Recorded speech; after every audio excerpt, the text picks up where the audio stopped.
Bonjour et bienvenue dans cette vidéo. Aujourd'hui, je vais vous expliquer comment démarcher une entreprise pour proposer vos services de coach, de consultant, de formateur, de professionnel de l'accompagnement. Alors, l'entreprise, démarcher l'entreprise, ça c'est vraiment quelque chose que beaucoup de coachs et professionnels de l'accompagnement désirent faire. Pourquoi? Tout simplement parce que c'est l'opportunité d'aller là où il y a le plus d'argent.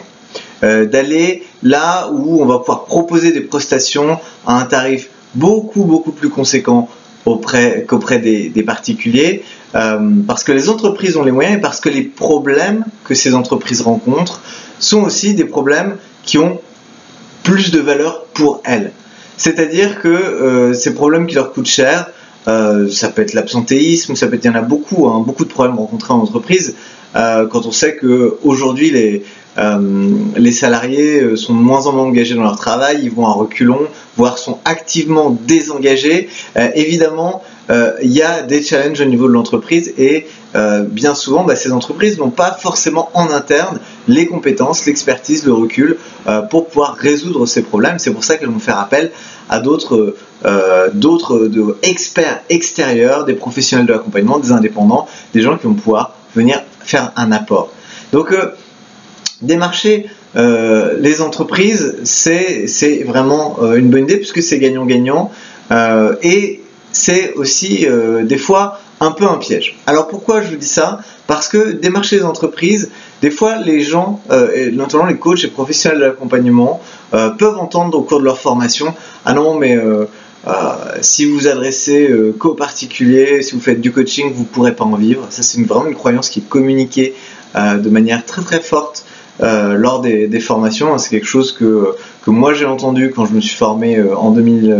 entre 2006 et 2008. C'est quelque chose que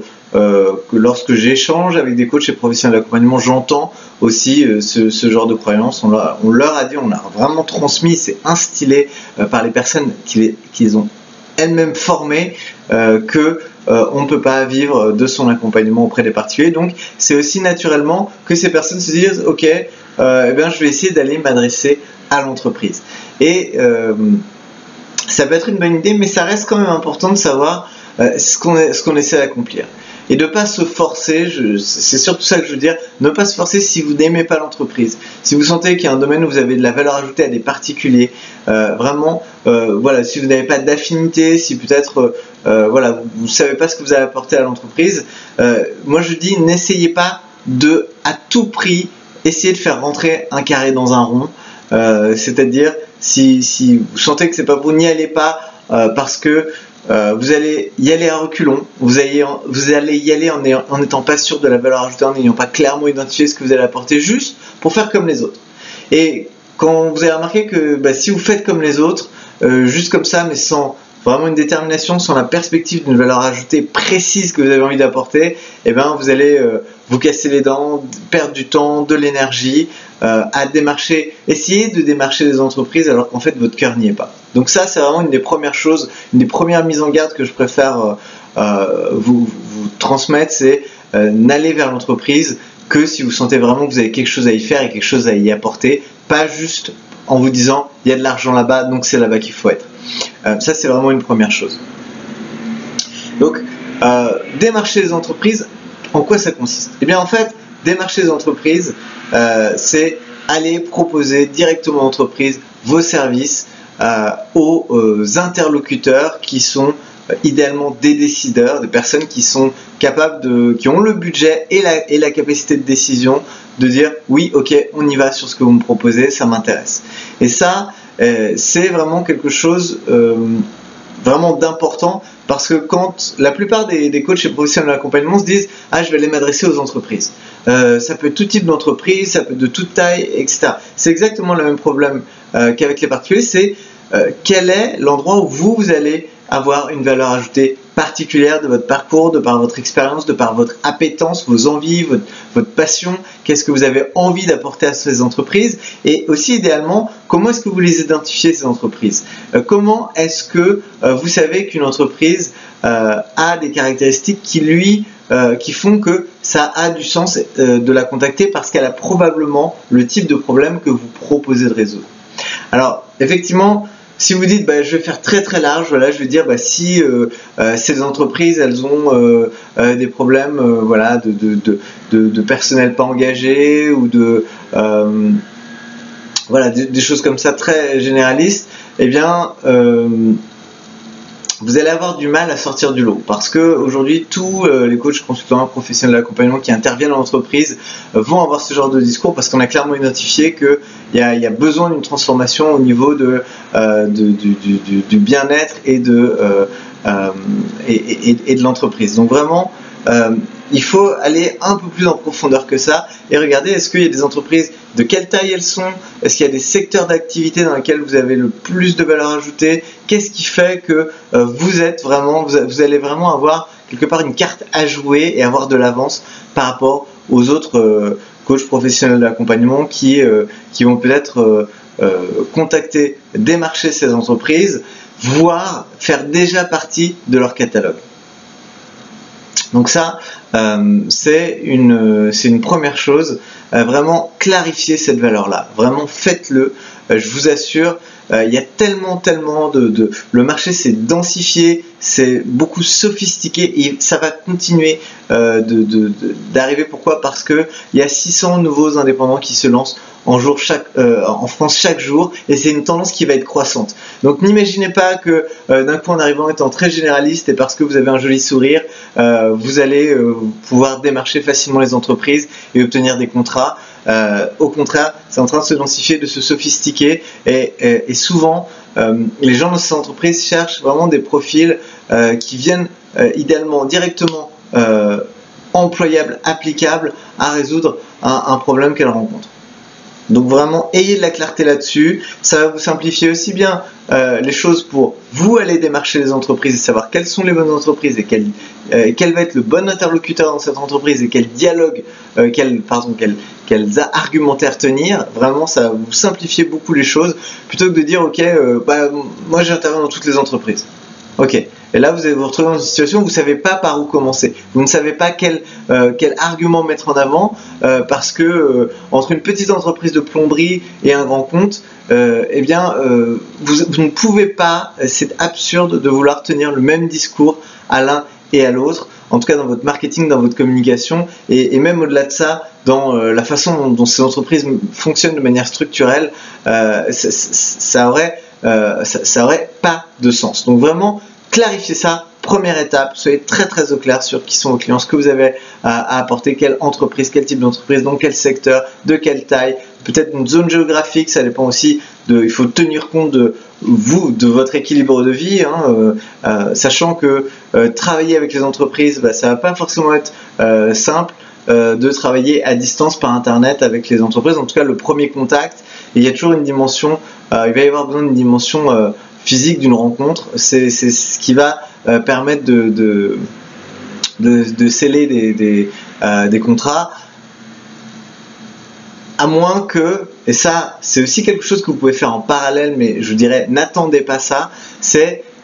développer une marque personnelle en ligne de façon à augmenter la perception de votre expertise, développer votre marque personnelle, avoir de la visibilité, ce qui fait que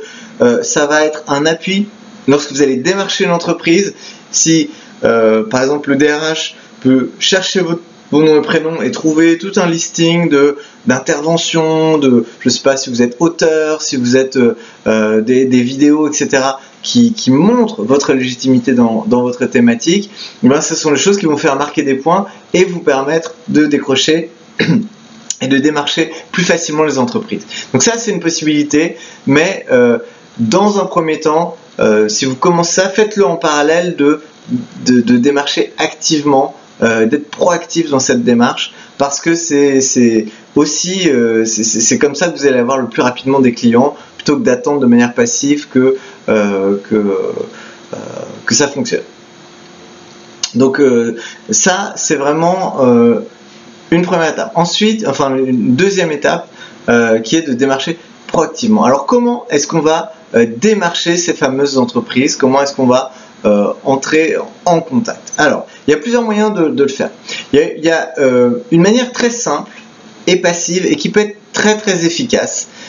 selon le secteur, le domaine où vous intervenez, peut-être la zone géographique où vous vous trouvez, mais la première chose qui peut être très facile pour générer de la demande entrante, c'est d'avoir un site web qui est optimisé géographiquement sur votre zone d'intervention. Donc si vous êtes sur une grande ville, Paris, Lyon, Marseille, voilà, ces zones, ces grandes villes, mais ça peut être même des petites villes, ça peut être Tours, ça peut être de Montpellier, ça peut être des villes qui sont de moins grande taille, mais sur lesquelles vous pouvez beaucoup plus facilement être référencé et visible, et donc aussi contactable par des responsables d'entreprise. Il faut savoir que c'est 3 DRH sur 4 qui font des recherches préalables sur Internet pour trouver un prestataire spécialisé. Ça, c'est par ça des chiffres que j'ai vus dans une infographie qui date de cette année sur le social selling, donc là, comment vendre sur les réseaux sociaux. Et pour le coup, c'est quand même 3 DRH sur 4 qui vont quand même aller faire une recherche comme ça, voir un petit peu ce qu'ils trouvent dans leur zone locale pour peut-être éventuellement avoir plusieurs devis, avoir plusieurs types de propositions. Donc ça, c'est vraiment une première chose. Vous pouvez démarcher passivement avec un site bien référencé géographiquement sur votre zone d'intervention, évidemment encore une fois avec une expertise très identifiable qui répond à une problématique que les entreprises que vous ciblez sont susceptibles d'avoir et de rechercher sur Internet. Donc ça, c'est vraiment une première chose. Une deuxième chose, c'est d'organiser par exemple une conférence, un atelier et de pouvoir inviter par exemple à partir de LinkedIn ou à partir de, ça peut être aussi via un événement Facebook, inviter des contacts à venir assister à votre atelier, à votre conférence. Donc pour ça, il faut que vous sachiez parler en public, il faut que vous sachiez organiser la promotion de cet événement pour le remplir et pour avoir des gens à votre événement. Il faut que vous délivriez donc votre conférence et qu'à l'issue de ça, vous génériez des rendez-vous avec les personnes qui sont susceptibles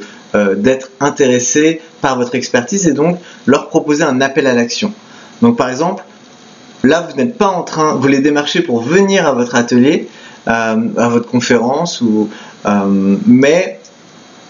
vous n'êtes pas en train d'essayer de vendre tout de suite. D'abord, vous créez la valeur dans leur esprit et déjà le fait que les personnes soient présentes, ça veut dire que ce sont des clients potentiels qui sont suffisamment qualifiés pour se dire je vais prendre de mon temps, de mon énergie et un peu de mon argent si votre événement est payant pour venir assister à cette conférence parce que le sujet me semble pertinent et m'intéresse. Donc ça, quelque part, ça va qualifier la demande et ensuite, c'est à ce moment-là que vous allez pouvoir proposer d'aller plus loin et ou tout simplement proposer un rendez-vous au cours duquel vous allez étudier la situation de l'entreprise en question avec votre interlocuteur. Petite note importante, il faut vous assurer avant de commencer à explorer cette situation de savoir qui sont les personnes qui vont être prises à partie dans le processus de décision et comme je vous disais, la capacité décisionnaire. Donc ne faites pas tout un cycle de vente pour vous rendre compte qu'en fait vous parlez à quelqu'un qui a un désir qui lui est propre, qui fait effectivement partie d'une entreprise, mais qui une fois dans cette entreprise n'a pas de capacité de décision, de capacité à débloquer des budgets. Donc pour ça, si vous êtes avec une personne comme ça, il faut que vous proposiez et que vous cherchiez à inclure dans ce processus les personnes qui sont susceptibles de pouvoir débloquer les budgets et vous donner de l'attention et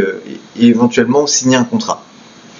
Donc ça, c'est une deuxième chose. Donc d'abord, le site internet localisé.